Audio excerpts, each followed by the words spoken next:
Hey guys, what's up? Lola Scouts from Madrid here, and so a while back, I finished up a book with you guys, and the book was called The Twisted Ones. You guys probably remember that. We read it from start to finish. It was really good. And I told you guys I wasn't going to read the other book, which was the final one called The Fourth Closet, because I wanted to get the experience for myself. I read it, and holy crap was it good. It was an awesome ending. It hit really hard, but was an awesome conclusion to the series. But after these first books, Scott Cawthon started to come out with the new series, which is related in some ways to the books, called Fazbear's Frights. And I have 2 books here and 3 books on the way.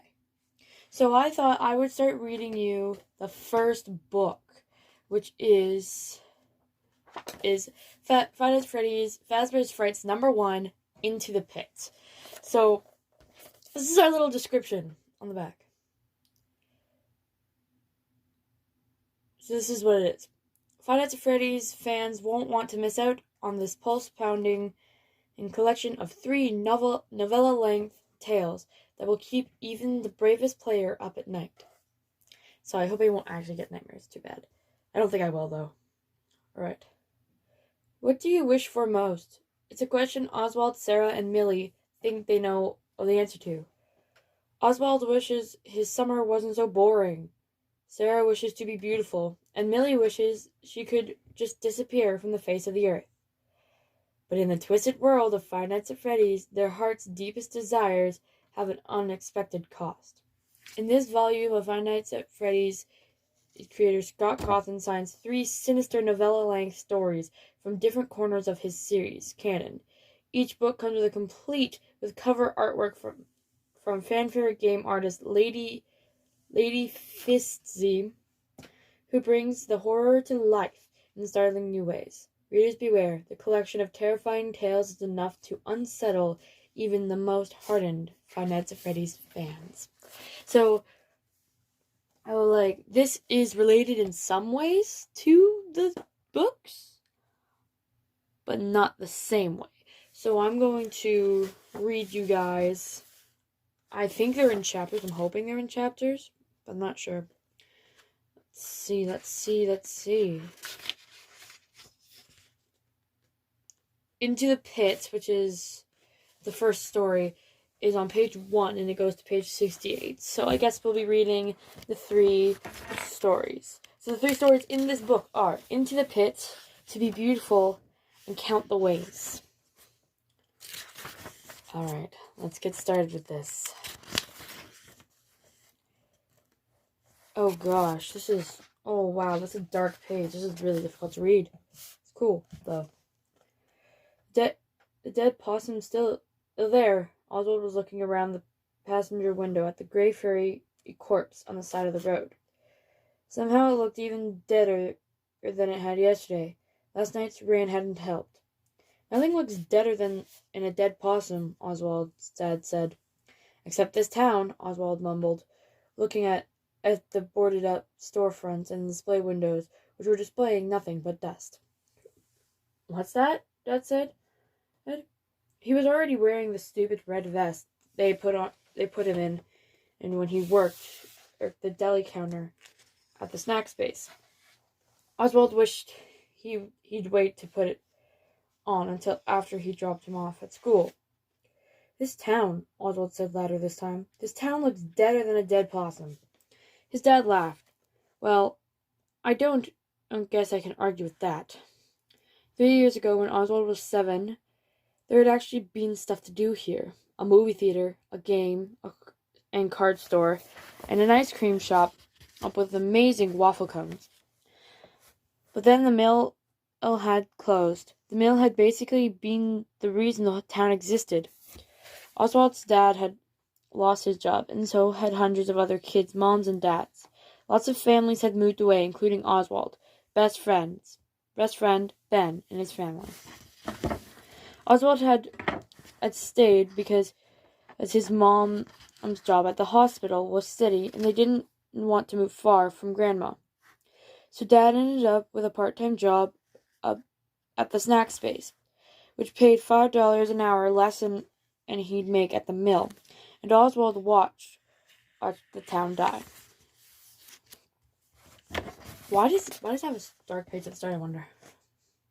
One business after another shut down, like the organs in a dying body, because nobody had the money for movies or games or amazing waffle cones anymore. Are you excited? It's the last day of school, Dad asked. It was one of the questions adults always asked, like, how was your day, and did you brush your teeth? Oswald shrugged. I guess, but there's nothing to do with Ben gone. School's boring, but home's boring too. When I was 10, I wasn't home until in the summer until I got called in for supper, Dad said. I rode my bike and played baseball, and got into all kinds of trouble. Are you saying I should get in trouble? Oswald said. No, I'm saying you should have fun. Dad pulled into the drop-off line in front of Westbrook Elementary. Have fun. He made it sound easy. Oswald walked through the school's double doors, and ran smack dab into Dylan Cooper, the last person he wanted to see. Oswald was apparently the first person Dylan wanted to see, though, because his mouth spread with a wide grin. Dylan was the tallest kid in 5th grade and clearly enjoyed looming over his victims. Well, if it isn't Oswald the Ocelot, he said, his grin spreading impossibly wider. That one never gets old, does it? Oswald walked past Dylan, and was relieved when his tormentor chose not to follow him. When Oswald and his 5th grade classmates were preschoolers, there was a cartoon on one of the little kid channels about a big pink ocelot named Oswald. As a result, Dylan and his friends had started calling him Oswald the Ocelot the first day of kindergarten, and had never stopped. Dylan was the kind of kid who'd pick on anything that made you different. If it hadn't been Oswald's name, it would have been his freckles or his cowlick. The name calling had gotten much worse this year in U.S. history when they'd learned that the man who shot John F. Kennedy was named Lee Harvey Oswald. Oswald would rather be an ocelot than an assassin. Since it was the last day of school, there was no attempt at doing any kind of real work. Mrs. Meacham had announced the day before that students were allowed to bring their electronics as long as they took responsibility for anything getting lost or broken.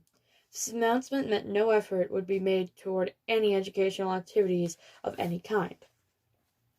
Oswald didn't have any modern electronics. True, there was one laptop at home, but the whole family shared it, and he wasn't allowed to bring it to school.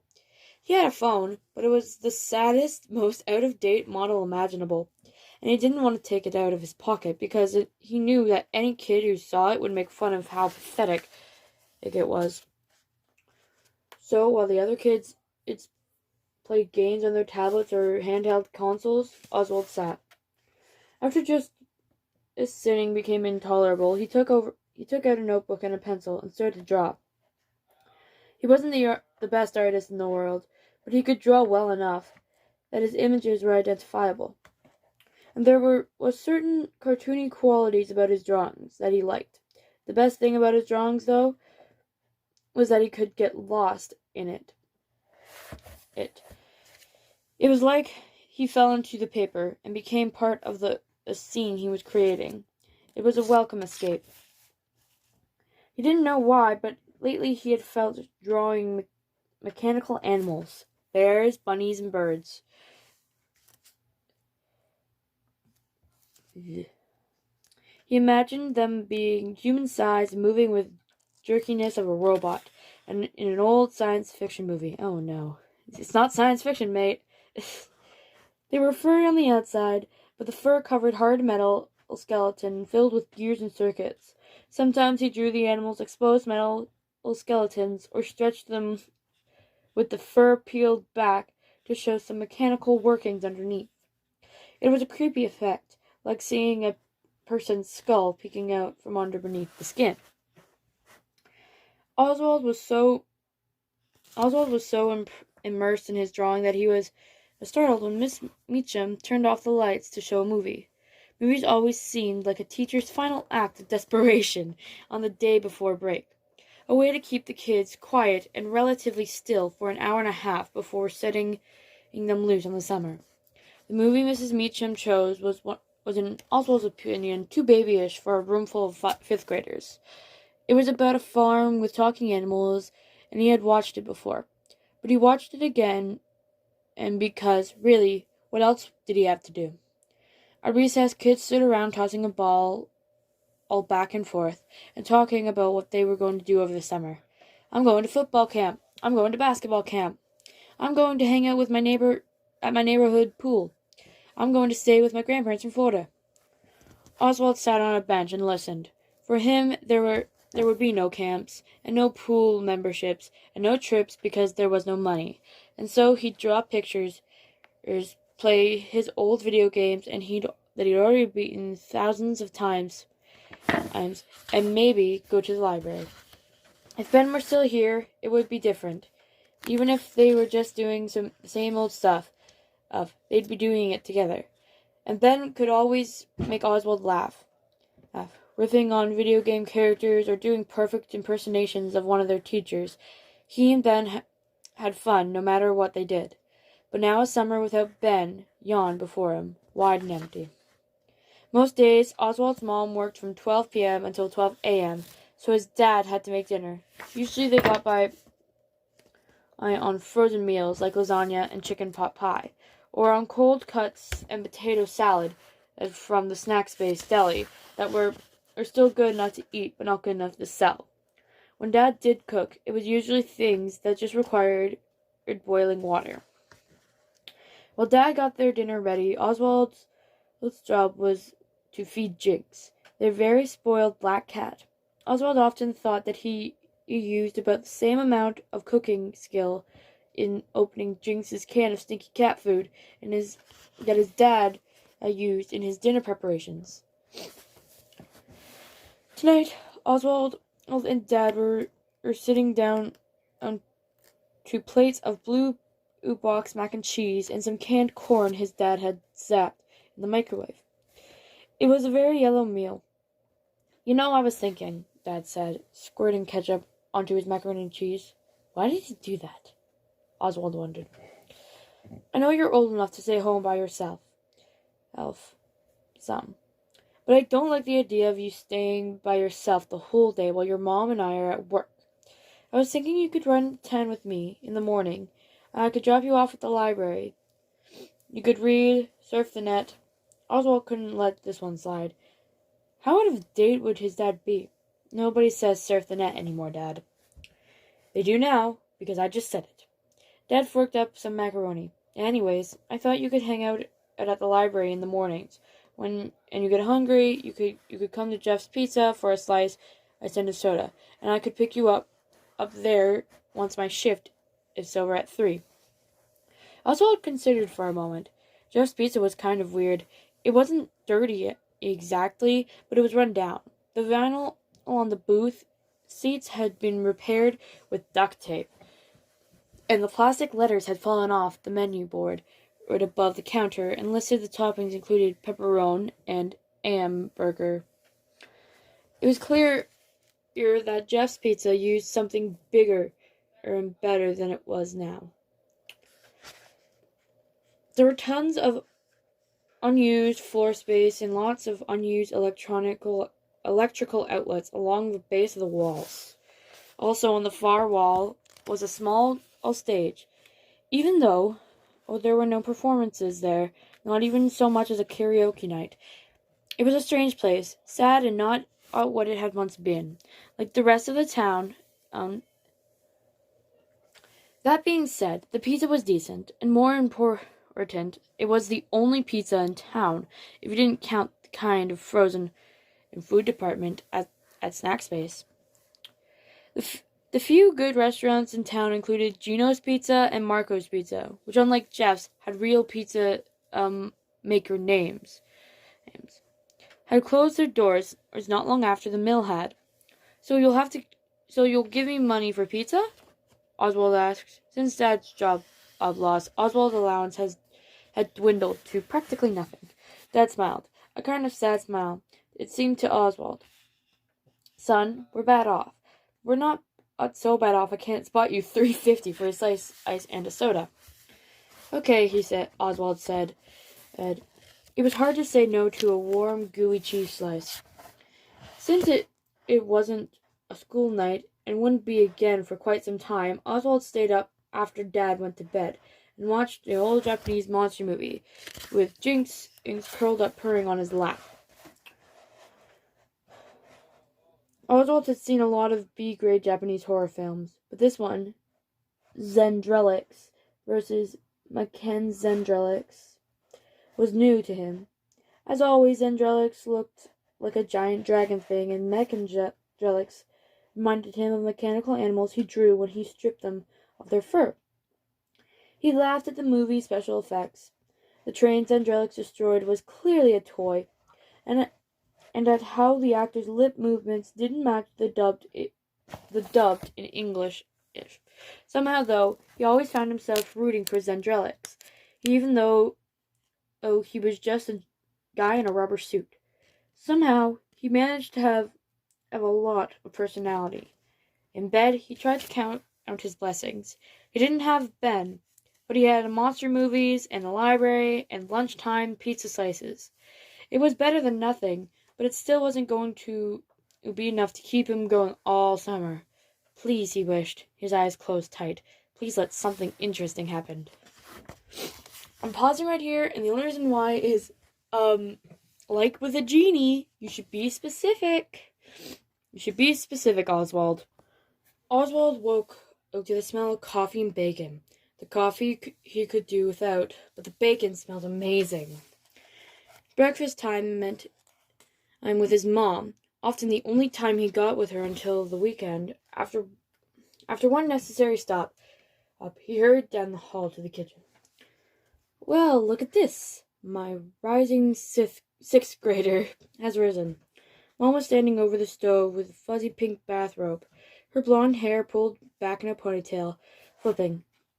Oh, yum, those are pancakes. Hi, Mom. She opened her arms. I demand a morning hug. Oswald sighed like it annoyed him, but he went over and hugged her. It was funny. With Dad, he always said he was too old for hugs, but he never turned down his mom's open arms. Maybe it was because he didn't get to spend much time with her during the week. While he and Dad spent so much time together, they sometimes got on each other's nerves. He knew Mom missed him and felt bad for having to work such long hours.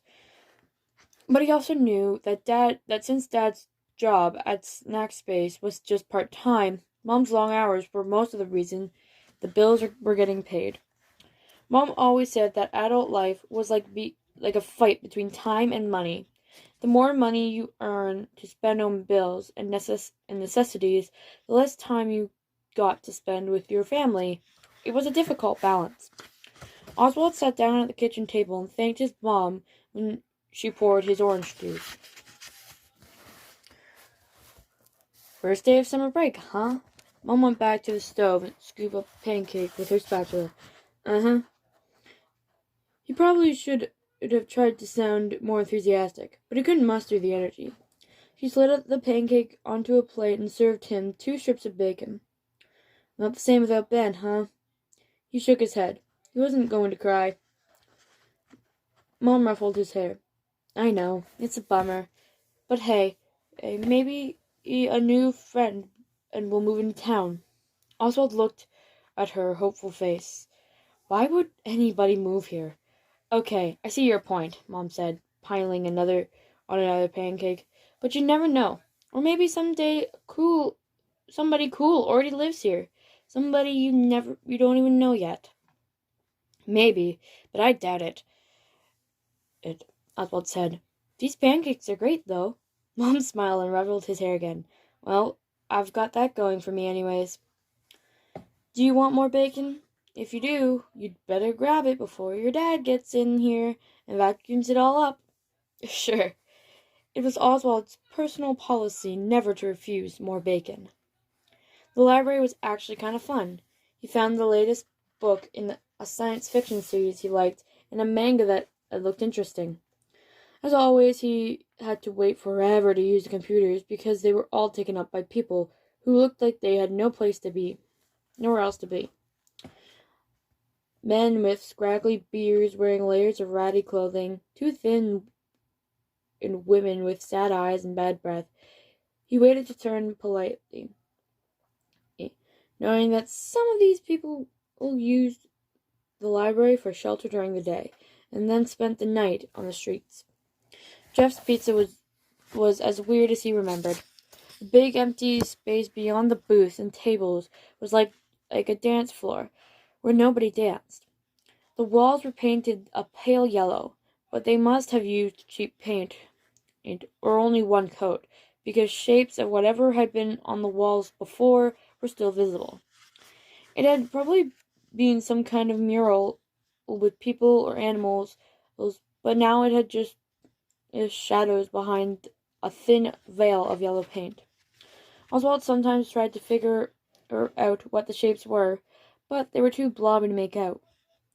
Then there was the stage that never got used, standing empty but seemingly waiting for something. Though a feature even weirder than the stage lay in the back right corner. It was a large rectangular pen surrounded by yellow netting, but it had been rubbed off with a sign that said, "Do not use." The pen itself was filled with red, blue, and green plastic balls, and had probably been brightly colored once, but were now faded and fuzzy with dust. Uh-oh. Oswald, no. Oswald knew the ball pits had seemed popular features in kiddie play hands, but had largely disappeared because of concerns about hygiene. After all, who's going to disinfect all those balls? Oswald had no doubt that if ball pits had still been popular when he was little, his mom wouldn't have let him play in one. As a licensed practical nurse, she was always happy to point out places she found to be too germy to play in. And when Oswald would complain that she never let him have any fun, she'd say, "You know what's not fun? Pink eye." Except for the empty stage and the ball pit, the strangest feature in Jeff's Pizza was Jeff himself. He seemed to be the only person who worked there, so he both took orders at the counter and made the pizza. But the place was never crowded enough that this would be a problem. Today, like all other days, Jeff looked as if he hadn't slept in a week. His dark hair was sticking up in weird places, and he had alarming bags under his bloodshot eyes. His apron was stained with both recent and ancient tomato sauce. "What can I get you?" he asked Oswald, sounding bored. "A cheese slice and an orange soda, please," Oswald said. Jeff stared it off into the distance, as though he had to think about whether the request was a reasonable one or not. Finally, he said, "Okay, $3.50. One thing you could say about Jeff's Pizza, they were huge. Jeff served them on flimsy white paper plates that were soon stained with grease, and the corners of the triangles always overlapped the plate's rims. Oswald settled into a booth with his slice and soda. The first bite, the tip of the triangle, was always the best. Somehow the proportions of all flavors in that bite were perfect. He savored the warm, melty cheese, the tangy sauce, and the pleasantly greasy crust as he ate. He looked around and at the few customers. A pair of mechanics from the oil change place as they folded up the pepperoni slices that they were eating like sandwiches. A table full of office workers clumsily attacked their slices with plastic forks and knives so they wouldn't drip sauce on their ties and blouses, Oswald guessed. After Oswald finished his slice, he wished for one more, but knew he didn't have money for it. So he wiped off his greasy fingers and took out his library book. He sipped his soda and read, falling into a world where kids with secret powers went to a special school to learn how to fight evil. Kid, a man's voice startled Oswald from out of his story. He looked up to see it was Jeff with his sauce-stained apron. Oswald figured he'd outstayed his welcome. He had sat in the booth reading for 2 hours after having bought a meal. That cost was less than $4. Oswald was terrible. Oh, but they'd skate on. Wait, what did I miss? I missed a page. Oop. Yes, sir, Oswald said, because of politeness. Never heard. I got a couple more cheese slices that didn't sell at lunch. You want 'em? Oh, Oswald said. No, thanks. I don't have any more money. He wished she did, though. On the house, Jeff said. I just have to throw them away out anyways. Oh, okay, sure, thanks. Jeff picked up Oswald's empty cup. I'll get you some more orange soda while I'm at it. Thanks. It was funny. Jeff's expression never changed. He looked tired and miserable even when he was being extra nice. Jeff brought 2 slices stacked on paper plate and a fresh cup of orange soda. Here you go, kid, he said, setting down the cup and the plate. Thank you. Oswald wondered for a minute if Jeff felt sorry for him. If Jeff might think he was terribly poor or like the homeless people who hung out all day in the library, instead of just the regular, barely making ends meet poor that he was. But then Oswald figured, if there was free pizza sitting in front of you, maybe it wasn't time to worry about reasons for it. Maybe it was time to eat. Oswald had no problem in polishing off the 2 huge slices. For the past month, his appetite had been unstoppable. When Mom cooked him piles of pancakes in the morning, and she said he must be having growth spurt causing him to eat like he had a hollow leg. His phone vibrated in his pocket a second, and he sucked the last of his soda. He looked at his dad's text. We'll be out front of Jeff's in 2 minutes. Perfect timing. It had been a good day. The days at the library and Jeff's Pizza started to add up. The first couple of weeks had been great, but now the library didn't have the next book in the series he was reading, and he had grown bored of the online fantasy game, which, while advertised as free, now wouldn't let him advance any further without paying money. He had gotten tired of not having anybody his age to hang out with. He hadn't gotten tired of pizza yet, but he was starting to imagine that he might in the future. Tonight was a family fun night, a one-night-a-week event, and that varied depending on Mom's work schedule. Back when the mill was still open, family fun night meant dinner in a restaurant, or pizza or Chinese or Mexican. After their meal, they'd do some fun activity together. They'd go to the movies if something kid-friendly was playing, but if not, they'd go to the bowling alley or to the roller rink, where Mom and Dad used to go on dates when they were in high school. Mom and Dad were great skaters, and Oswald was terrible. But they'd skate on either side of him, holding his hand and keeping him up. They'd usually top off their evening with a waffle cone and the ice cream place downtown. Oswald and Mom would make fun of Dad because no matter what ice cream flavors were available, he always got vanilla. Since the mill closed down, though, family fun night had turned into an at-home affair. Mom would make something for dinner that was easy but festive, like tacos from a mix or hot dogs. They'd eat and then play board games, watch a movie they'd rented from the Red Box. It was still fun, of course, but sometimes Oswald wished aloud for the old days, seeing new movies at the theater and having waffle cones after. And Dad had to remind him that the important thing was that they were all together and got to spend time with one another. Sometimes when the weather was nice, they'd have a family fun night. They'd pack a picnic full of cold cuts and salads, courtesy of Snack X Base, and head down to the state park. They'd eat their dinner at a wooden table and watch the squirrels and birds and raccoons. Afterwards, they'd go for a walk on one of the hiking trails. These outings were always a nice change. But Oswald was also aware of why these were the only family fun nights they ever got on them out of the house. Picnics were free. Tonight they were staying in. Mom had made spaghetti and garlic bread.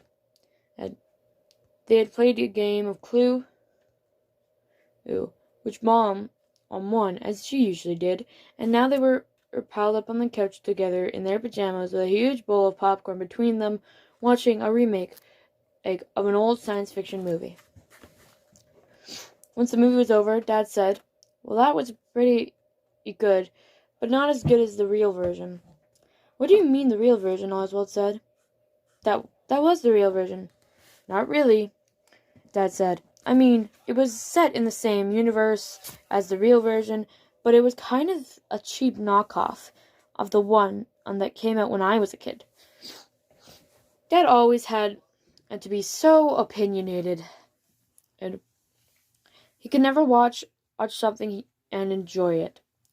"So the best movies are always the ones that you watched when you were a kid?" Oswald said. "Not always, but in this case, yeah."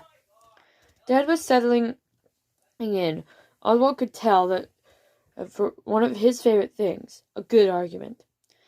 "But the special effects in the original version stink," Oswald said. "All those puppets and rubber masks." "I'll take a puppet model over CGI any day," Dad said, leaning back on the couch and propping his feet on the coffee table. "That stuff is so slick and fake. It's got no warmth, no texture. And besides, you like those old Zendrelix movies, and special effects in those are terrible." "Yeah, but I just watched those to make fun of them," Oswald said, even though he really did think Zendrelix was pretty cool. Mom came in from the kitchen with bowls of ice cream, not as good as waffle cones, but nothing to turn your nose up at either. "Okay, if you guys don't cut out the nerd argument, I'm going to pick the next movie we watch, and it's going to be a romantic comedy." Oswald and his dad shut up immediately. "That's what I thought," Mom said, passing around bowls of ice cream. As Oswald was lying in bed, sketching his mechanical animals, his phone vibrated on his nightstand. There was only one person other than his parents that could have texted him. "Hey," Ben had typed on the screen. "Hey back," Oswald typed. "How's your summer?" "Awesome. At Myrtle Beach for vacation. It's so cool. Arcades and mini-golfs everywhere." "Jealous," Oswald typed, and he meant it. A beach with arcades and mini-golf really did sound awesome. "Wish you were here," Ben typed. "Me too." "How's your summer?" "Okay," Oswald texted. He was briefly tempted to make his summer sound cooler than it was, but he could never lie to Ben. "Been going to the library a lot. Lunch at Jeff's Pizza." "That's all?" It did sound pathetic compared to a family trip to the beach. He texted, "Pretty much, yeah." "I'm sorry," Ben texted, and then, "That pizza place is creepy." They chatted it a little while longer, and although Oswald was happy to hear from Ben, he was also sad that his friend was so far away, and having such a good time without him. Monday morning, and Oswald was in a bad mood. Even his mother's pancakes didn't help. In the car, Dad turned up the radio too loud, and some stupid song about a tractor. Oswald reached for the knob to turn it and turned it down.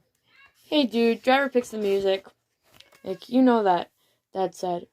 And he turned the awful song back up even louder. "It's bad music," Oswald said. "I'm trying to save you from yourself."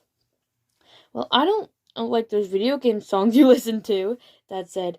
"But I don't just barge into your room and turn them off." This actually sounds a lot like my family, because I play video game music all night to go to sleep. Sorry, I had to go on a tangent there. So, I can relate to Oswald right now. "Yeah," Oswald said, "but I don't force you to listen to them either." Dad turned the radio down. "What's with the attitude, son? Whatever's bothering you, it's not just that I like country music. Of course it's country music, why not? Oswald didn't feel like talking, but clearly he was being forced to. And once he opened his mouth, he was surprised to even feel complaints erupting from him like lava from a volcano. I'm tired of every day being exactly the same. Ben texted me yesterday. He's at Myrtle Beach having an awesome time. He wanted to know what I was doing, and I told him I was going to the library and Jeff's Pizza every day. And you know what he texted back? I'm sorry, and that pizza place is creepy. Dad sighed. I'm sorry we can't go on vacation and have an awesome time, Oz. Things are hard right now, where money's concerned. I'm sorry it affects you.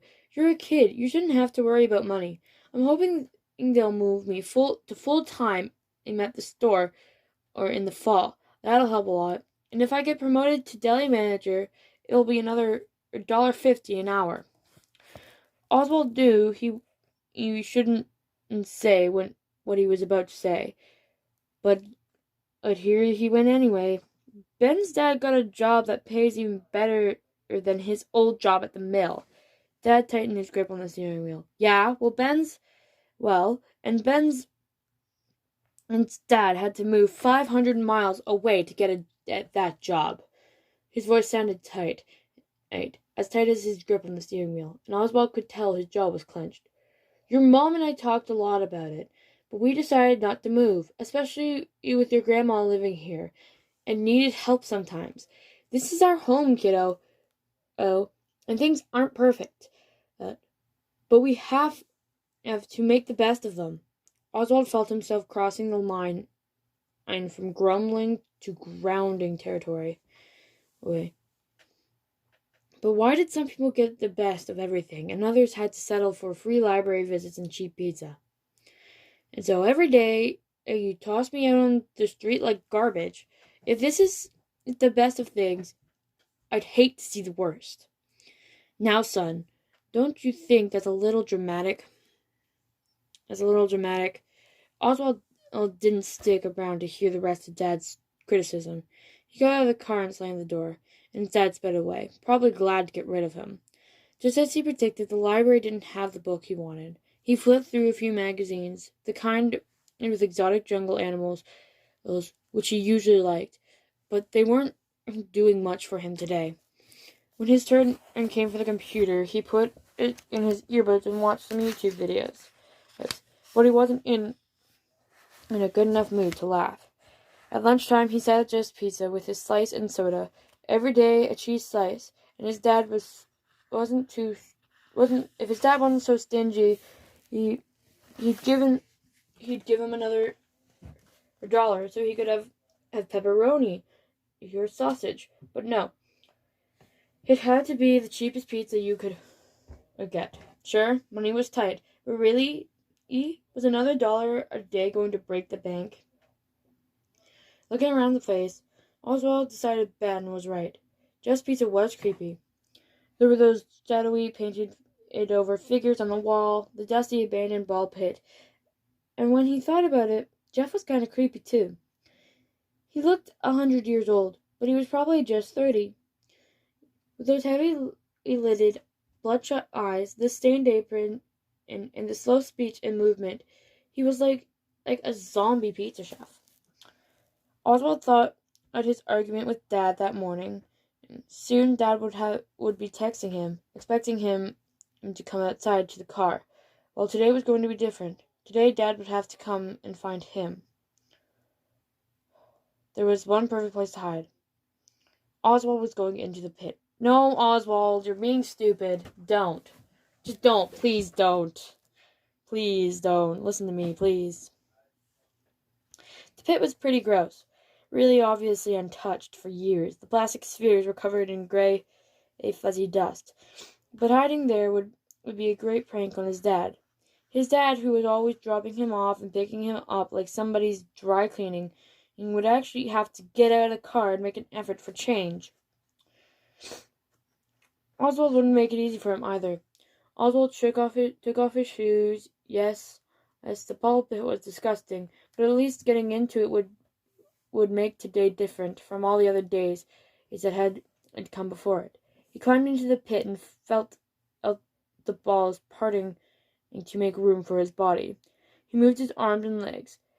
It was a little like swimming, if you could swim in dry plastic spheres. He found his footing at the bottom of the pit. Some of the balls were strangely sticky, but he tried not to think about why. If he was going to trick his dad, he was going to have to go all the way under. Took a deep breath, as if he was about to jump into a swimming pool, and he fell all to his knees. That put him up to his neck, wriggling around, and so he was sitting on the pit's floor, and his head was under too.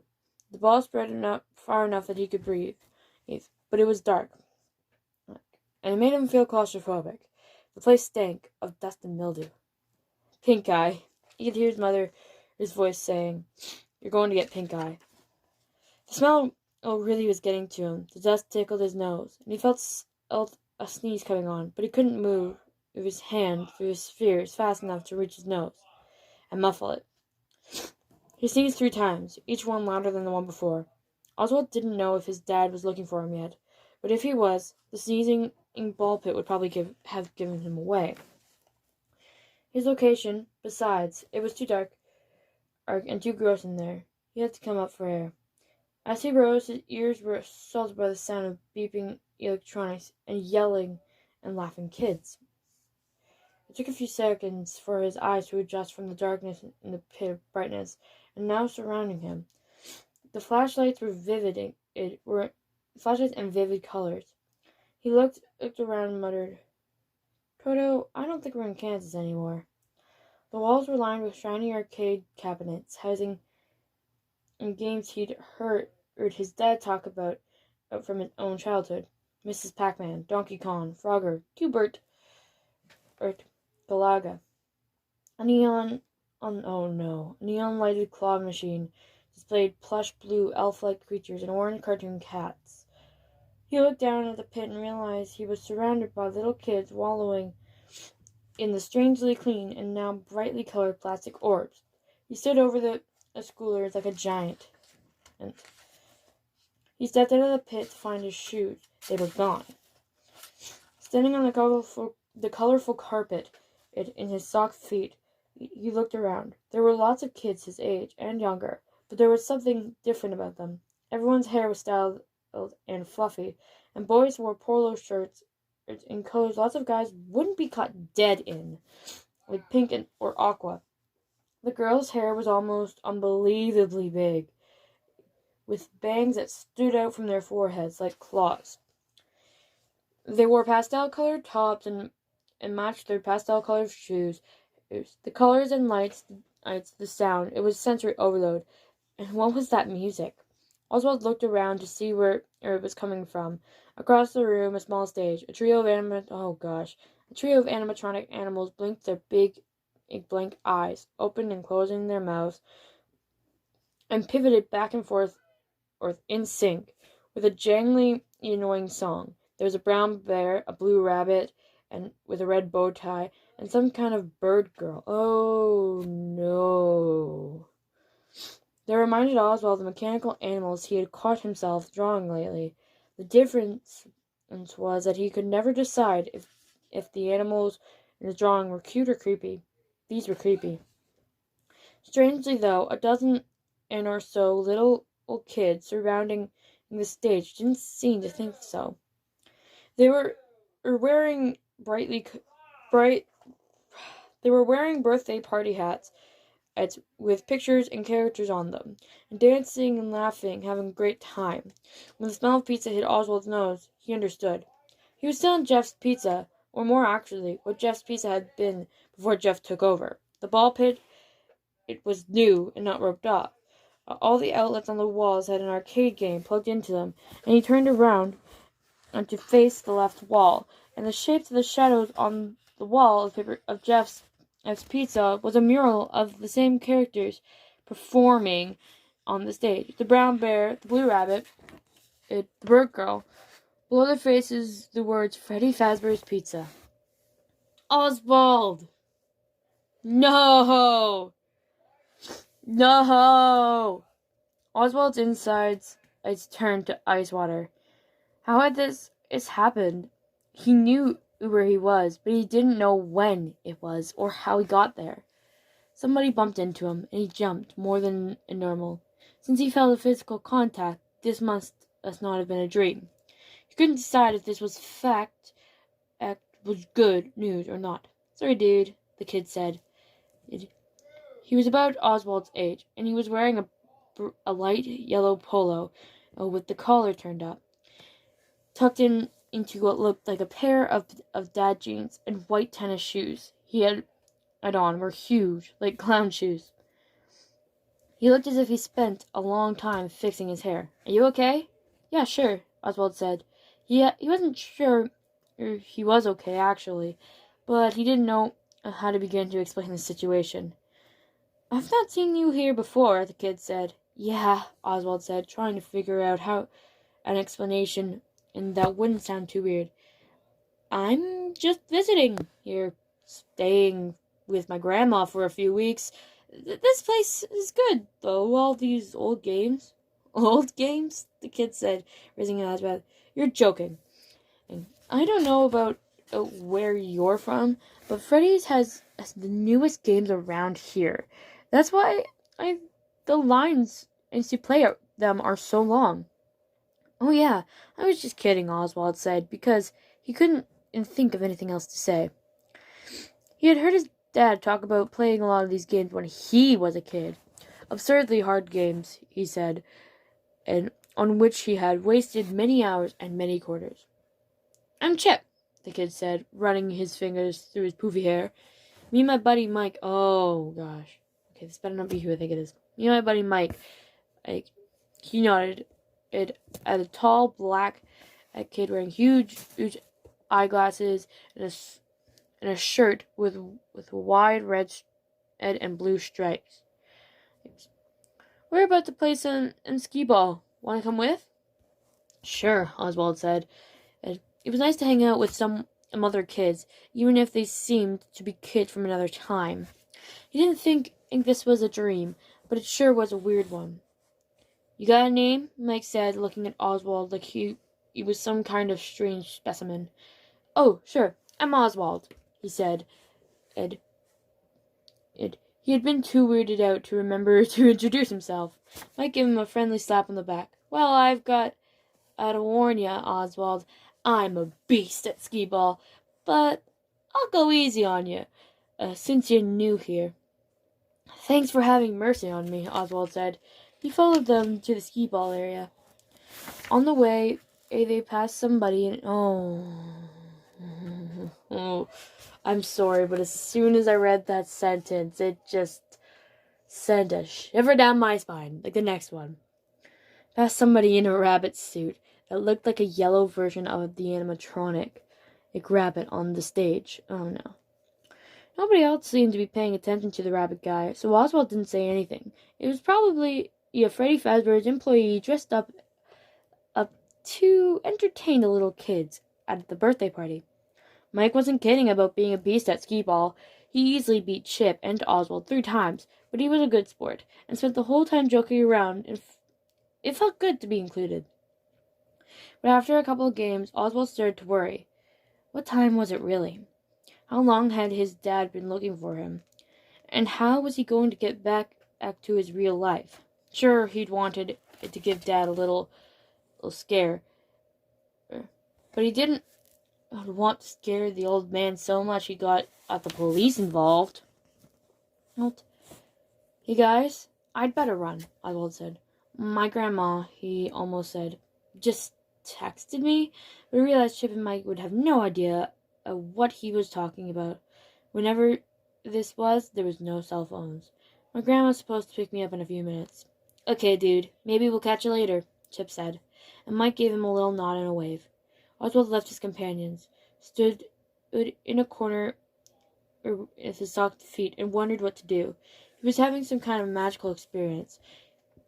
He was late getting back, and was missing his shoes. He was like some kind of mixed-up guy Cinderella. how to get back. He could walk up out the front door of Freddy Fazbear's, but where would that take him? It might be the right place to find his dad's car waiting, but it wasn't the right time. Not the right decade, even. Then it dawned on him. Maybe the way out is the same way you got in, the ball pit. And a mom was telling her two little kids, it's time to leave. They tried to argue with her, but she turned on her stern mom voice and threatened them with an early bedtime. Once they got out, he got in and sank beneath the surface before anyone could see the kid over the height limit was in the ball pit. How long to stay under? Randomly. He decided to count to 100 and then stand. He rose to his feet and found himself standing in a dusty roped-off ball pit at Jeff's Pizza. He climbed out and found his shoes right where he'd left them. His phone vibrated in his pocket. He took it out and read, "We'll be there in 2 minutes." Had no time passed at all? He headed out to the door and Jeff called, "See you, kid," behind him. "This looks great, Mom," Oswald said, spearing a sausage link with a fork.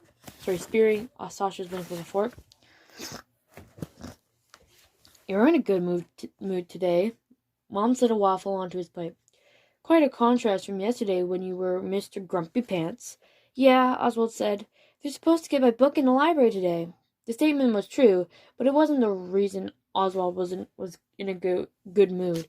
Of course, it wasn't like he could tell her the real reason. If he had, "I discovered a ball pit in Jeff's Pizza that lets me travel time," Mom would be dropping in waffles and picking up the phone to call the nearest child psychologist. Oswald picked up his book at the library, but was too impatient to read it. He headed over to Jeff's Pizza as soon as it opened at 11. Jeff was in the kitchen, and when he got there, so he made a beeline for the pit. He shucked off his shoes and stepped in, sank in the depths. Since it had seemed to work before, he counted to 100 before he stood. An animatronic was playing some weird jangly song that was partially drowned out by beeping, blipping, and dinging of a variety of games. He wandered the floor and took in the video games. The whack-a-mole, the neon-lighted token suckers that let you win some tickets, but probably not if you push the button at the right time. Older kids crowded around the video games. Preschoolers climbed the crayon-colored play equipment. Pink eye, Oswald thought, though he had no room to talk. The way he was driving into the ball pit these days. Everything looked as it had before, or he had even caught outside of a calendar hanging open in an office that helped him pinpoint the date. 1985. "Hey, it's Oswald." Chip was wearing a baby blue polo or his dad jeans and giant sneakers this time. Not a hair on his head was out of place. "Hey, Oz," Mike said. He was wearing a Back to the Future t-shirt.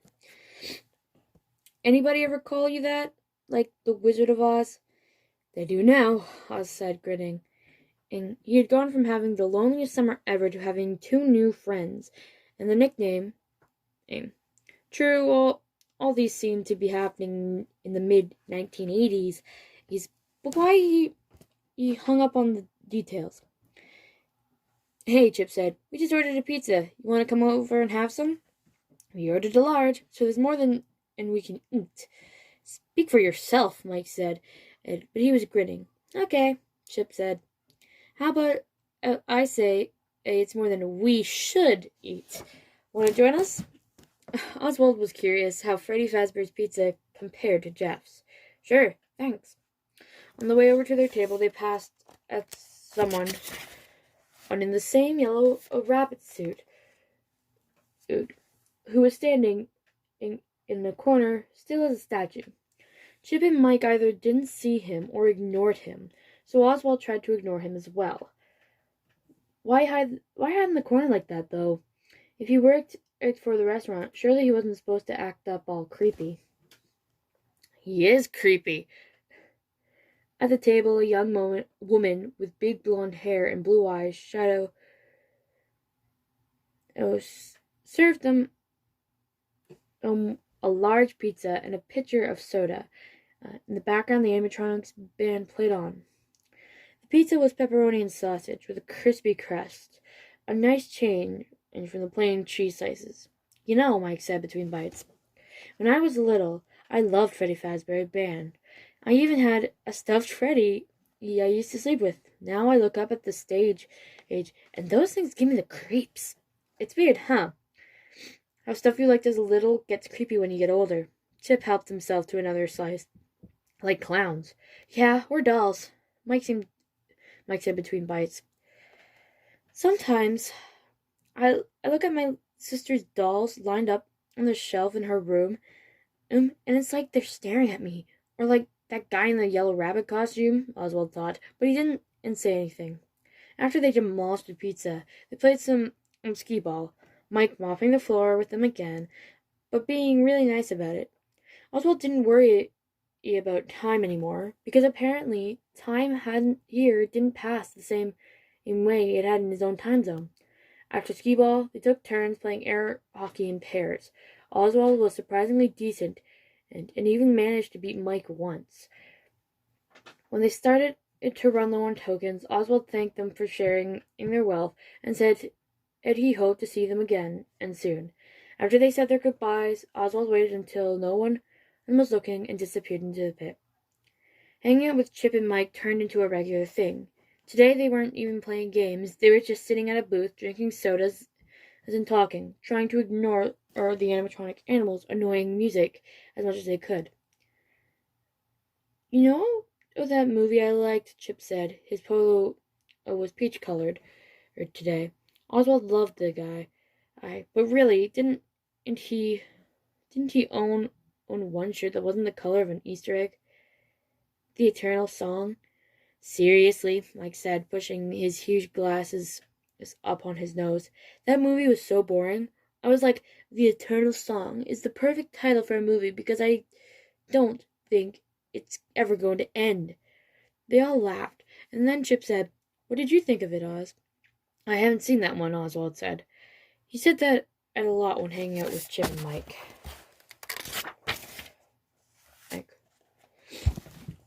Oswald always listened to them talk about movies, and shows they liked. When they mentioned one and he didn't know, he'd look it up online when he got home. He'd make the list of 80s movies he wanted to watch and check the TV listings on the DVR, so to see when any of them might be showing. Oswald participated in Chip's and Mike's conversations as much as he could, and it was kind of like being a foreign exchange student. He sometimes had to fake his way through smiling and nodding and being generally agreeable. Man, you need to get out more, Mike said. Maybe you can go to the movies with Chip and me sometime. That'd be cool, Oswald said, because what else would he say? Actually, I'm from the distant future, and I don't think it's physically possible for me to see you any place but Freddy Fazbear's in 1985. They both think that was a joke on Mike because as his favorite movie was Back to the Future. Name one movie that you've seen that you really like, Chip said to Oswald. I'm trying to figure out what you're tasting. Oswald's mind went blank. What's a movie from the 80s? E.T.? E.T. Mike slapped the table laughing. E.T. was like 3 years ago. You really need to get out more. Do they not have movie theaters where you come from? They do, Oswald thought. And they have Netflix, and PlayStation, and YouTube, and social media. But he didn't say it. Of course there was technology. Chip Mike talked about that he had only the vaguest knowledge of VCRs and boom boxes and cassette tapes. And he constantly had to remind himself not to talk about things like cell phones and tablets and the internet. He tried not to wear t-shirts with characters references that might confuse them or other customers at 1985 Freddy Fazbear's. Yeah, we definitely need to bring you up to date, Chip said. If you only knew, Oswald thought.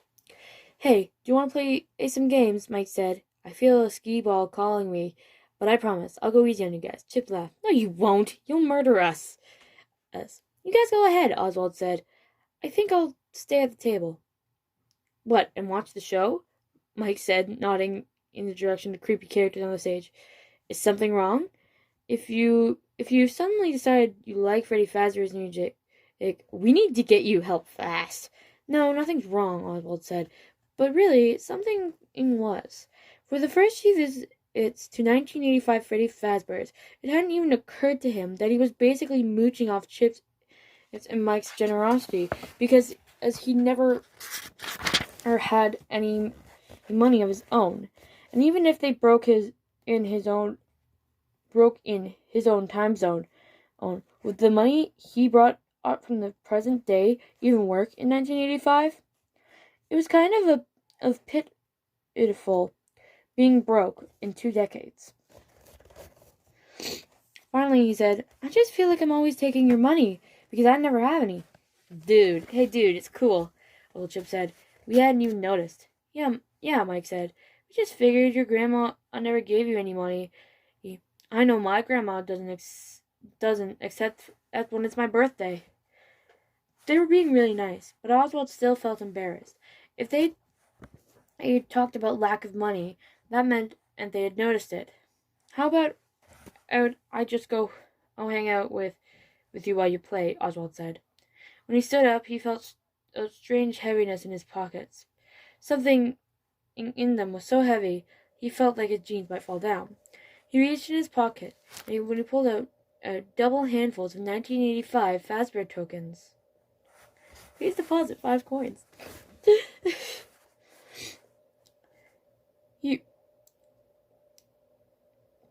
He produced a handful after a handful and dumped them on the table. Or we could all play using these, he said. He had no idea how to explain the magic that had just occurred. I guess I forgot I was wearing these pants. The ones that had all the tokens in them. Chip and Mike looked a little confused, and they grinned and started raking coins from the table into their empty soda cups. Oswald did the same. He decided to just go with the weirdness. He didn't know how the tokens got there, but then again, he didn't really know how he got there either. In the morning, his dad was driving him to the library. Oswald asked, Dad, how old were you in 1985? I was just a couple years older than you, Dad said.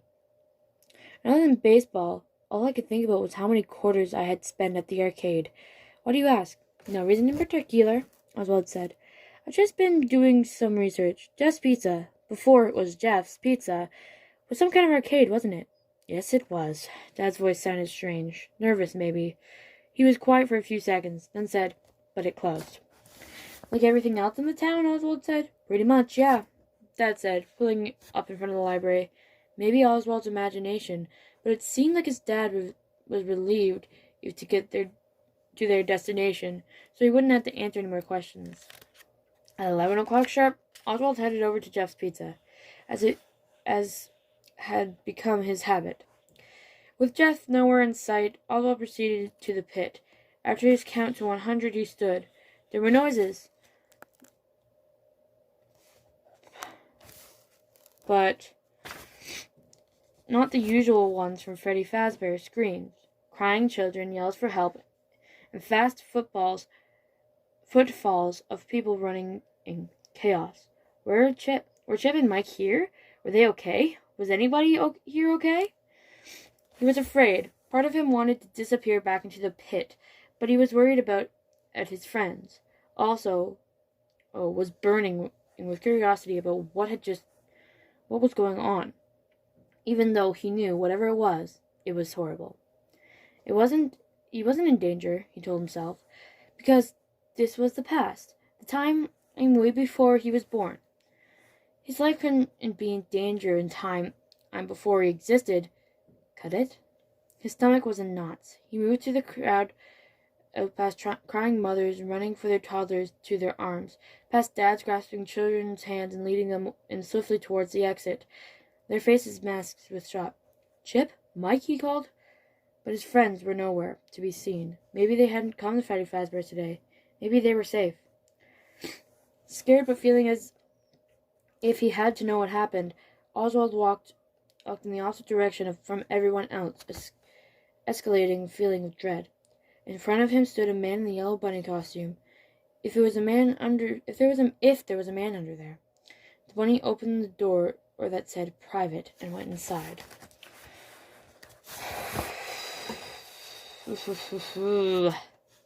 Oswald. The corridor was long and dark. The rabbit looked at him with blank eyes and unchanging grin, then walked further down the hall. Oswald wasn't chasing the rabbit. He was letting the rabbit lead him. And if he were in terrifying vision of Alice in Wonderland going down the rabbit hole. Oh, God. The rabbit stopped in the front of the door with a sign reading, Party Room, and beckoned for Oswald to come inside.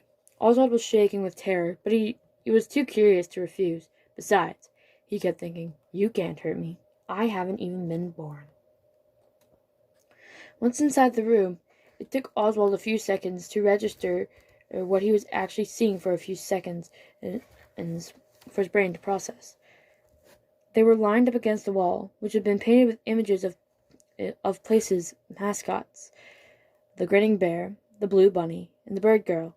Half a dozen kids, none of them older than Oswald, their lifeless bodies propped up sitting in positions, their legs stretched out in front of them. Some of them had their eyes closed as if asleep. Others were open, frozen in an empty, doll-like stare. They were all wearing Freddy Fazbear's birthday party hats. Oswald couldn't tell if they had died, but he knew that the rabbit was responsible for it. That the rabbit wanted him to see his handiwork. Maybe the rabbit wanted Oswald to be his next victim, to join the others lined up against the wall with their unseeing eyes. Oswald screamed. The yellow rabbit lunged for him, and he ran out of the room and went down the black corridor. Maybe the rabbit could hurt him. Maybe he couldn't, and Oswald didn't want to hang around long enough to find out. He ran across the now empty arcade toward the ball pit outside.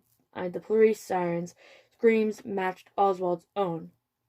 The rabbit, it ran after him, getting so close that the fuzzy paw brushed Oswald's back. Oswald dove into the pit. He counted to 100 as fast as he could. When he stood, the first thing he heard was Jeff's voice. There's a little stinker. Oswald turned to see his dad stomping towards him, while Jeff looked on. Dad looked furious, and Jeff didn't look happy either. Not that he ever did. Oswald stood frozen, too overwhelmed to move. His dad had grabbed his arm and pulled him out of the pit. What were you thinking hiding that nasty old thing? Dad said. Did you not hear me calling you? After Oswald was out, his dad leaned over the pit. Look how dirty it is. Your mother... A pair of yellow arms reached out of the pit and pulled Dad under. No! The struggle would have been cartoonish if it hadn't been terrifying. Dad's feet, in their brown work boots, kicked up the surface, only to disappear below. Oh. Then a pair of big fuzzy yellow feet appeared, only to disappear too. The balls in the pit rolled like a stormy sea, and they were still. Oh. The yellow rabbit rose from the pit, adjusted his purple bow tie, brushed off his front, and turned to Oswald, grinning. Oswald backed away, but the rabbit was beside him, its arm firmly around Oswald's shoulder, guiding him toward the exit. Oswald took a look at Jeff, who stood behind the counter. Maybe Jeff would help him, but Jeff wore the same hangdog expression he always did, and just said, See you later, guys. How could Jeff, how could anyone act like this situation was normal? Once the rabbit got him outside, it opened in the passenger door of Dad's car and pushed Oswald in. Oswald watched the bunny. He buckled its seatbelt and started the car. He tried to open the door, but the bunny had activated the power lock on the driver's side. The bunny mouth was frozen in a rictus grin. Its eyes stared blankly. Oswald rushed to unlock the button again, and even though he knew it wouldn't work. Wait, Oswald said. Can you even drive a car? The bunny said nothing, but started the car and pulled it into the street. It stopped at a red light, so Oswald figured he must be able to see and must know the basic rules of driving. What did you do with my dad? Where are you taking me? Oswald could hear the panic in his voice. He wanted to sound strong and brave, like he was standing up for himself. But instead, he just sounded scared and confused, which he was. The bunny said nothing.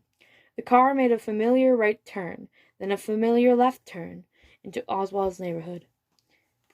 How do you know where I live? Oswald demanded. Still silent, the bunny turned into the driveway in front of Oswald's ranch-style house. I'll run for it, Oswald thought. As soon as this thing unlocks the car door, I'll run into the neighbor's house and call the police, once I'm safely inside. The locks clicked, and Oswald jumped out of the car. Somehow the bunny was standing right in front of him, and grabbed his arm. He tried to break free, but its grip was too strong. The bunny dragged Oswald to the front door, then yanked off the chain around Oswald's neck that held his house key. The rabbit turned the key in the door and shoved Oswald inside. Then it stood in front of the door, blocking the exit. Jinx the cat had wandered into the living room, took one look at the rabbit, arched her back, puffed her tail, and hissed like a cat on Halloween decorations. Oswald had never seen her act scared or unfriendly before, and he watched as she turned her tail and fled down the hall. If Jinx knew the situation was bad, then it must be really bad. You can't do this, Oswald said to the rabbit in tears. He didn't want to cry. He wanted it to look strong, but he couldn't help it. This is kidnapping or something. My mom will come home, and she'll call the police. It was a total bluff, of course. Mom wouldn't come home until after midnight. Would he even be alive by the time Mom got home? Was his dad even alive now? He knew that the bunny would grab him if he tried to make a run for the back door. I'm going to my room now, okay? I'm not trying to escape. I'm just going to my room. He backed away, and the bunny let him. As soon as he got out inside the room, he slammed the door and locked it. He took deep breaths and tried to think.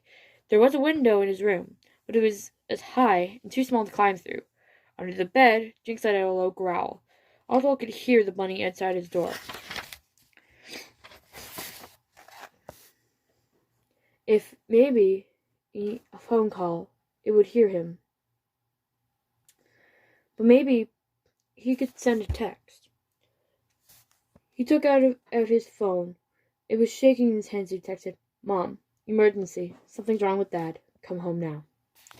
Oswald knew, even as he texted, that she wouldn't be coming home now, because she was always dealing with medical emergencies at work. Sometimes it took her a long time to check her phone. It was Dad who Oswald was supposed to contact in the event of an emergency, but obviously that wasn't going to happen now. A miserable hour passed until Oswald's phone vibrated, afraid the rabbit might still be listening. Outside his locked door, he picked up without saying hello. Oswald, what's going on? Mom sounded terrified. Do I need to call 911? I can't talk now, Oswald whispered. I'm on the way to the house. She hung up. Okay? She hung up. 15 minutes seemed to pass slowly. Then Oswald thought what was impossible. Then there was a knock on Oswald's door. Oswald jumped in his heart. Who is it? It's me, Mom said, sounding exasperated. Open the door. He opened the door just a crack to make sure it was really her. Once he let her in, he closed and locked the door behind them. Oswald, you need to tell me what's going on.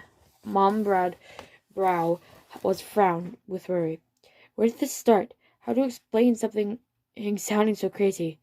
It's Dad. He's not okay. I'm not even sure if he is where he is. Mom put her hands on both her shoulders. Oswald, I just saw your dad. He's lying on the bed in our bedroom, watching TV. He made you a chicken pot pie for dinner. It's sitting on the stove. What? I'm not hungry. He tried to wrap his mind around Mom's words. You saw Dad. Mom nodded. She was looking at him like one of her patients instead of her kid. Like she was trying to figure out what was wrong with him. And he's okay? She nodded again. He's okay, but I'm worried about you. She put her hand on his forehead, checking for a fever. I'm okay, Oswald said. I mean, if Dad's okay, I'm okay. He just didn't seem okay. Maybe it's good school starting back. I think you're spending too much time by yourself. What could he say? Actually, I've been spending time with my friends in 1985. Maybe so. I probably should just go to bed. I have to get up early. I have to get an early start in the morning. I think that's a good idea, Mom said. She put her hands on his cheeks and looked him directly in the eyes. And listen, if you text me at work, make sure it's a real emergency. You scared me. I thought it was a real emergency. I'm sorry. It's all right, honey. Hey, get some rest, okay? Okay. After Mom left, Oswald looked under the bed. Jinx was still there, couched in a ball, all she was trying to make herself small and invincible as possible, her eyes wide and terrified. It's okay, Jinxie, Oswald said, reaching under the bed and wiggling his fingers at her. Mom says it's safe. You can come out now. The cat wouldn't budge. Oswald lay awake in bed. If Mom said Dad was there and okay, then it must be true. Why would she lie?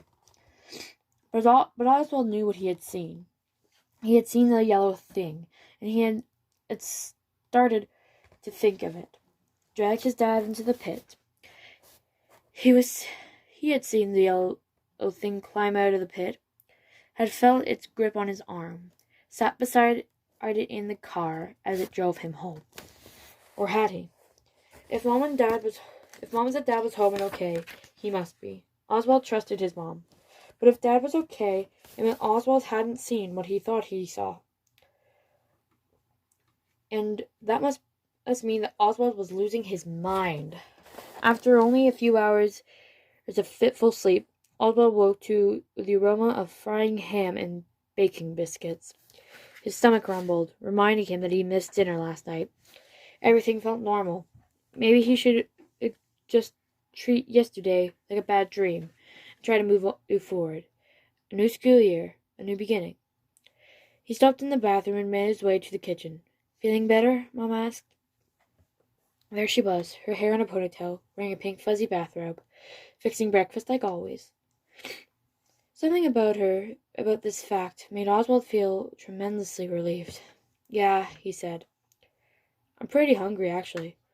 Now that's a problem I can fix, Mom said. She set down a plate with 2 ham and biscuits on it and poured him a glass of orange juice. Oswald ate the first ham biscuit in 3 big bites. The other thing walked in and sat across from him at the breakfast table. Mom? Oswald's heart beat like a jackhammer on his chest. The ham biscuits, it's heavy in his churning stomach. What is it, hon? Her back was turned as she fiddled with the coffee maker. Where's Dad? She turned around, the coffee pot in her hand. Oswald, your dad is sitting right across from you. If this is some kind of elaborate prank, then you can cut it out right now, because as it has officially stopped being funny. She poured a cup of coffee and set it down in front of the yellow thing, which stared straight ahead, its mouth set in an unchanging grin. Oswald knew he wasn't getting anywhere. Either he was as insane or his mom was. Okay, I understand. I'll cut it out. I apologize. May I be excused so I can get ready for school? Of course, Mom said. But she was looking at him kind of funny again. And Oswald stopped in the bathroom and brushed his teeth, and then went to his room to get his backpack. He peeked under his bed to find Jinx still hiding there. Well, it's good to know somebody else in this house who has some sense. When Oswald came back into the kitchen, the yellow thing was standing by the door, car keys in its paw. Is Dad taking me to school? Oswald asked.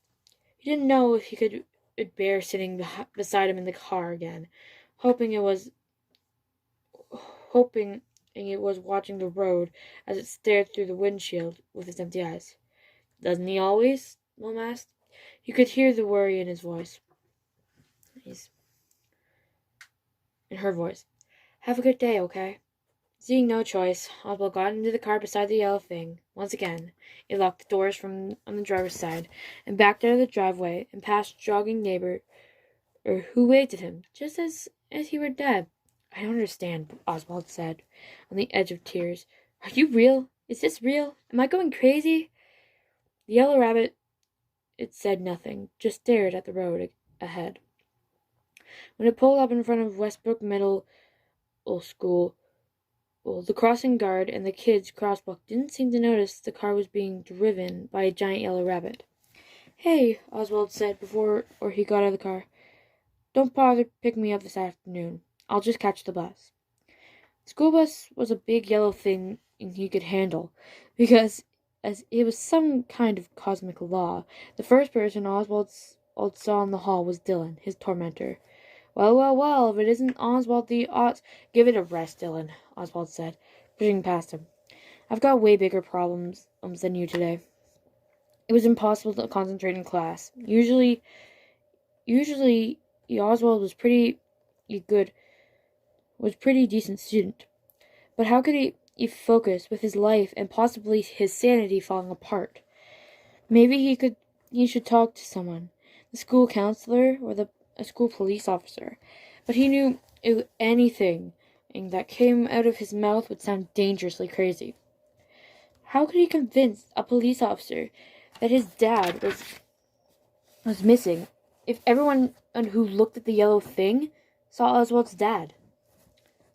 There was no one to help him. Oswald was going to figure out how to solve the problem for himself.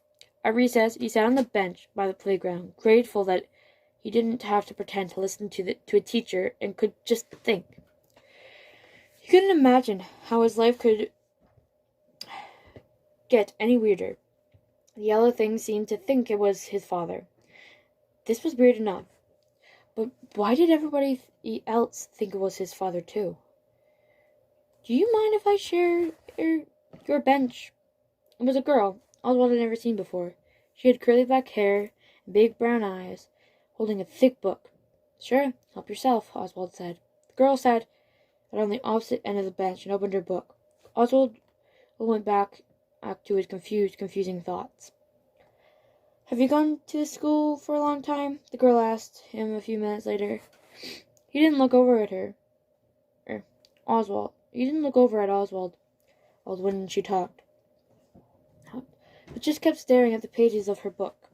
Oswald wondered if she meant and she was shy.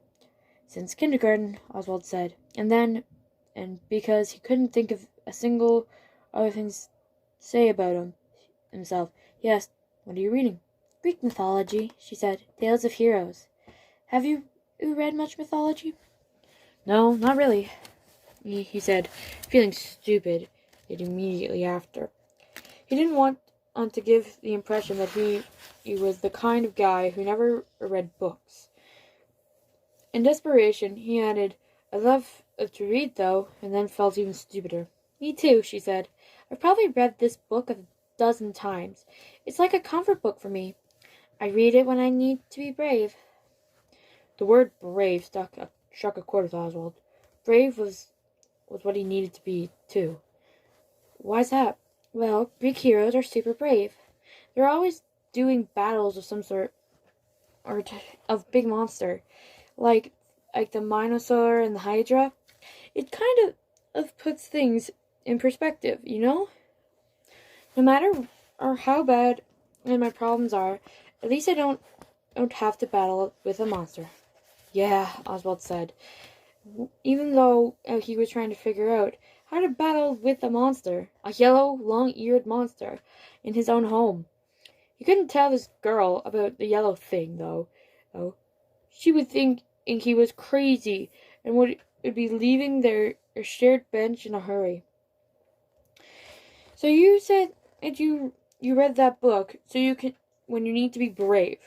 He was surprised as he was having this conversation, given the way his mind was racing. For some reason, the girl was easy to talk to. I mean, it may be none of my business, but I was wondering why you need to be brave. Oh my god. Wait a sec. She gave a shy little smile. First day in a new school, third day in a new town. I don't know anybody yet. Yes, you do, he said. He held out a hand. I'm Oswald. He didn't know why he was offering his hand, and like he was some kind of businessman, but it felt like the right thing to do. She took his hand and shook it surprisingly firmly. I'm Gabrielle. Somehow, this was a conversation Oswald needed to have. He took the bus home from school. When he came inside, the yellow thing was vacuuming in the living room. He didn't ask any more questions. It wasn't as if they could give him any answers anyways. And besides, if he was going to make his plan work, he was going to have to act like everything was normal. And as anybody who had seen him in fourth grade class play knew, acting was not one of his talents. Instead, he did what he was supposed to do when life was normal. When his real dad was vacuuming the living room, he got out the feather duster out of the cleaning closet and dusted the coffee table and the ends of the tables and the lamps. He emptied the wastebasket and neatened the throw pillows on the couch. Then he went back to the kitchen and took out the garbage and recycling. Once he was outside, it was tempting to run, but he knew running was not the answer. If everybody saw the yellow thing as his dad, nobody would help him. The yellow thing would always catch him. And he went back inside. Alright. His chores are done, he walked right past the yellow thing. I'm gonna chill out a while before dinner, he said. He even though the possibility of relaxing in a way was unimaginable, he went to his room. But he didn't close the door. Instead, he took off his shoes, sprawled on the bed, and started drawing in his sketchbook. He didn't want to draw mechanical animals, but they seemed to be all his mind he could draw. He shut the sketchbook and started reading in a manga, or at least pretending to. The plan could only work if he acted like everything was normal. When the rabbit appeared in the doorway, he managed to not gasp. It beckoned into the same way that he led him into the murder room at Freddy Fazbear's, and he followed it into the kitchen. On the table was one of the grocery store pizzas he had kept in the freezer, baked to a pleasing golden brown. 2 glasses of fruit punch. Oswald liked. The pizza had already been sliced, which was a relief because Oswald couldn't imagine what he would have done if he had seen the thing holding a knife. Run screaming into the street, probably. Oswald sat down at the table and helped himself to a slice of pizza. He didn't feel much like eating, but he knew he couldn't act like anything was wrong. He took a bite of the pizza, a sip of the punch. Aren't you going to eat anything, Dad? He asked. It was hard calling that thing Dad, but he managed. The yellow thing sat across from him in silence, with his unblinking frozen grin, and an untouched pizza slice on a plate in front of him, beside an untouched glass of punch. Could he even eat? Oswald wondered. Did it need to? What was it anyways? At first, he thought it was a guy in a suit, but now he wasn't so sure. It was like some kind of highly sophisticated animatronic animal, or a real flesh-and-blood giant bunny. He didn't know which possibility was most disturbing. With great effort, he finished his pizza slice and his glass of punch and said, Thanks for dinner, Dad. I'm going to get a glass of milk and go do my homework now. The yellow thing just sat there. Oswald went into the refrigerator. He checked to make sure the yellow thing wasn't watching him and poured some milk into a bowl. Once he was in his room, he didn't close and lock the door because he wouldn't if he were home with Dad. Normal so as not to arouse suspicion. He slid the bowl of milk under his bed where Jinx was still hiding. It's gonna be okay, girl, he whispered, and he hoped he was right.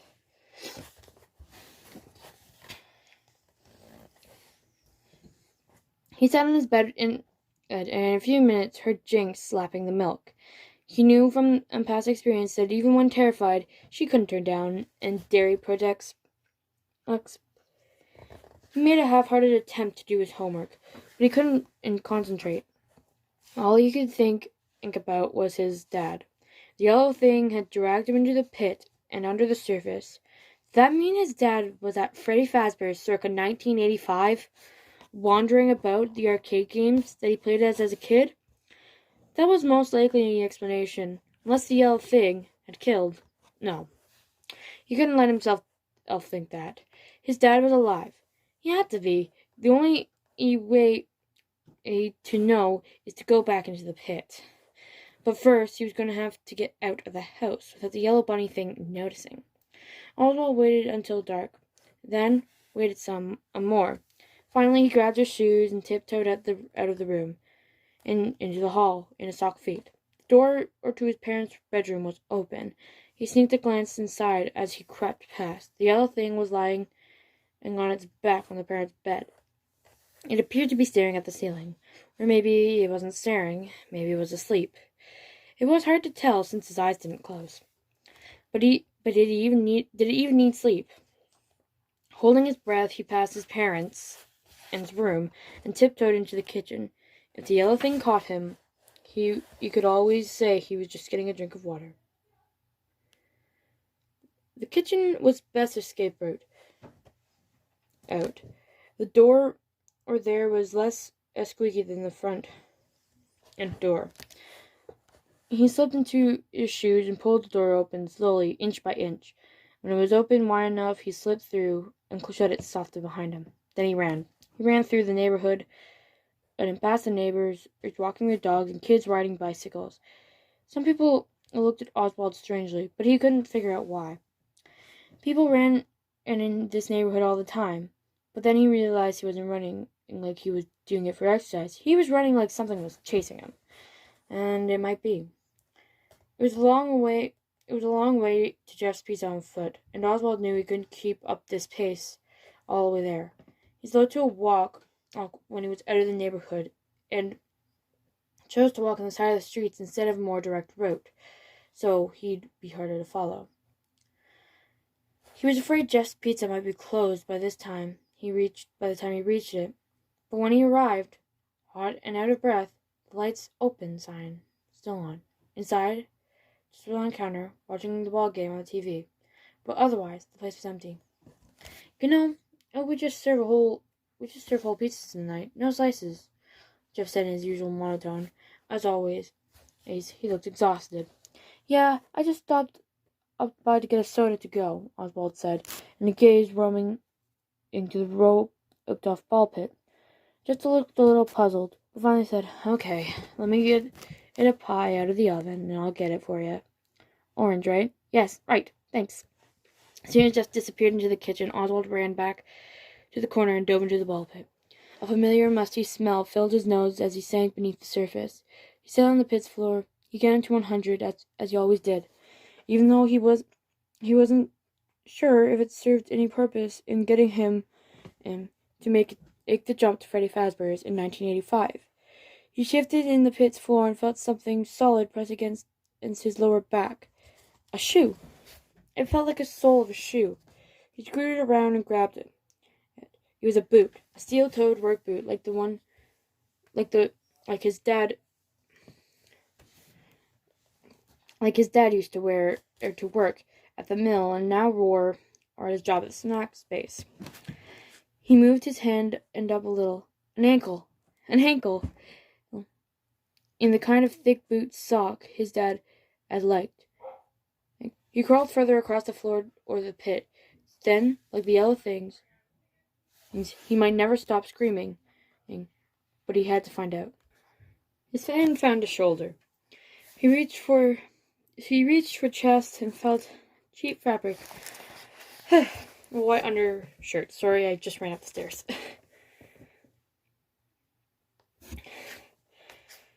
He was shaking as he reached higher. He felt an unmistakable human face. Skin and stubble. A man's face. Was it dead? And was he? He had to be alive. He had to be. Oswald seen shows where people who had been in an emergency situation suddenly developed amazing strength and found himself able to lift the front end of a car or tractor.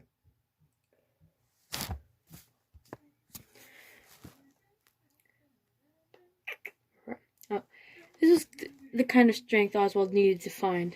His dad wasn't a big man, but he was still a man and weighed at least twice as much as his son.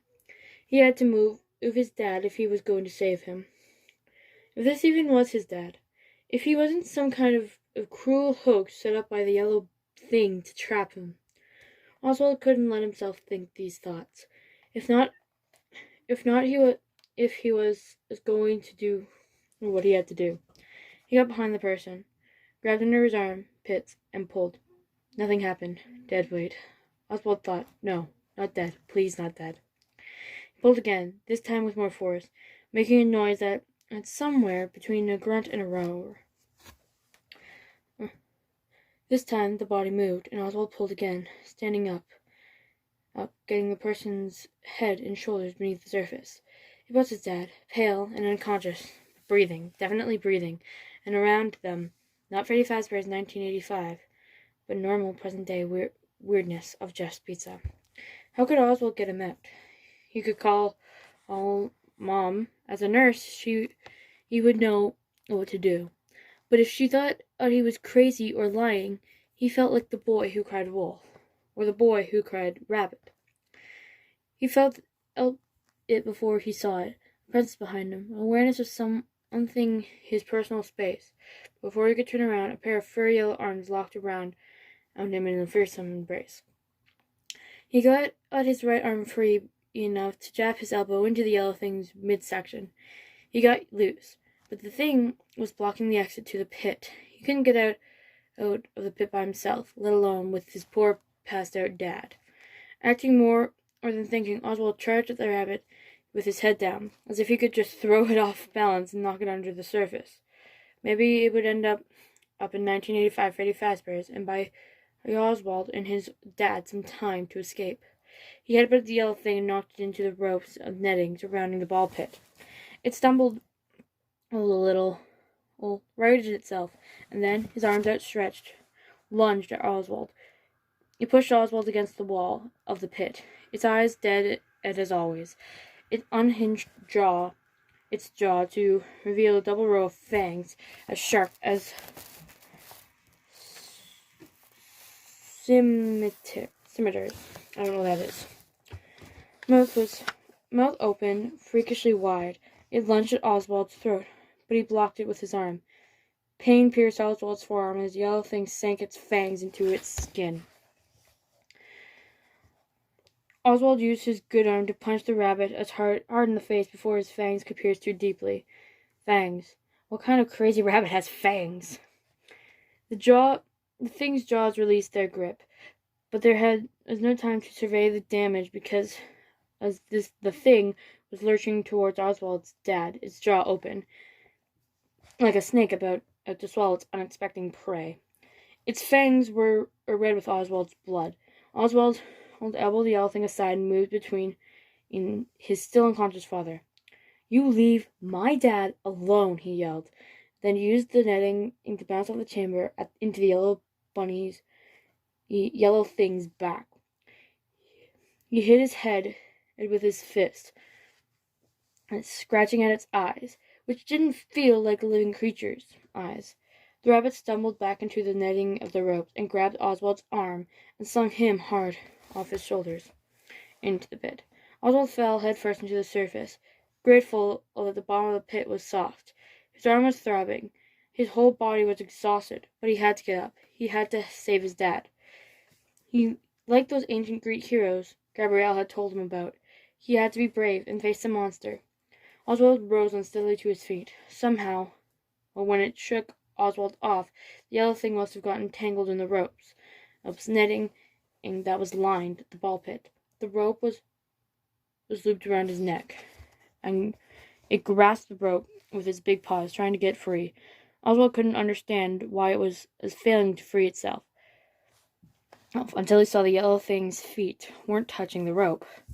The yellow thing was suspended from the rope, which was tied securely to a metal rod at the top of the ball pit. The rabbit had hanged himself. Its mouth was open and closing like it was gasping for breath, but no sound came out. Its paws clawed deep desperately at the ropes. Its stare, still terrifying with blankness, was aimed at Oswald's direction, as if it was trying to ask him for help. Oswald certainly wasn't going to rescue it. After a few more seconds of struggling, the yellow thing was still. Oswald blinked. Hanging from the rope was nothing but a dirty, empty yellow rabbit costume. His dad's eyes opened. Oswald rushed to his side. "I don't understand why I'm here," Dad said. His face was pale and unshaven, his eyes puffy and dark half-moons under it. "What happened?" Oswald debated what to say. "You were attacked by and left for dead by a giant and evil rabbit who tried to replace you, and I was the only person who could see it wasn't you. Even Mom thought it was you." No, it sounded too crazy. Oswald didn't relish the idea of spending years in therapy, he's saying, but the evil rabbit was real. Oh my god. Jinx was the only other member of the family who knew the truth, and being a cat, she wasn't going to say anything in his defense. Besides, his dad had already suffered enough. Oswald knew it was wrong to lie, but also knew that lying was not a skill he had. But when he tried, he always got nervous and sweaty and said, a lot. But in this situation, a lie might be the only way forward. Took a deep breath. "So, I hid in the ball pit to play a prank on you, which I shouldn't have done, but came in to look for me, and I guess you must have hit your head and lost consciousness." Oswald took a deep breath. "I'm sorry, Dad. I didn't mean for things to get so out of hand." This part, at least, was the truth. "I accept your apology, son," Dad said. He didn't sound mad, just tired. "But you're right. You shouldn't have done it. And Jeff really should get rid of this ball pit before he has a lawsuit on his hands." "Definitely," Oswald said.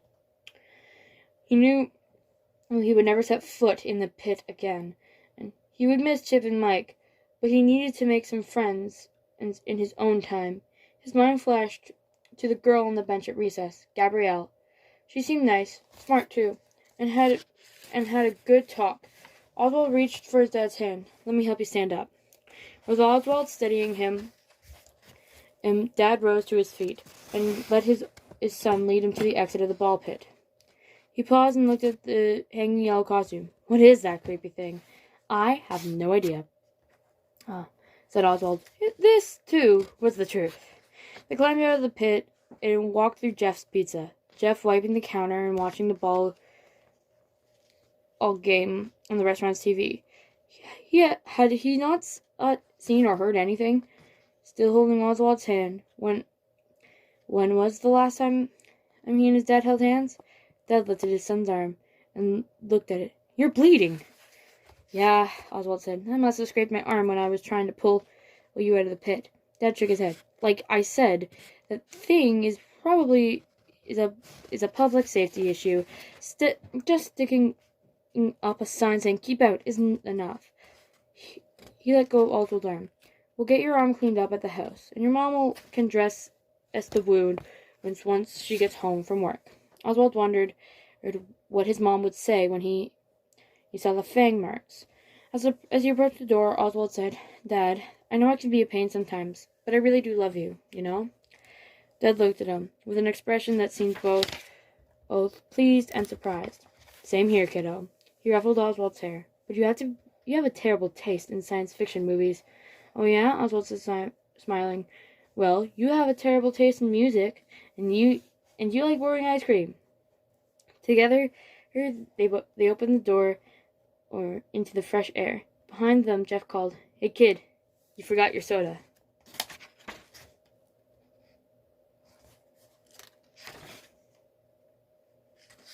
And that, my friends, is the end of the story Into the Pit.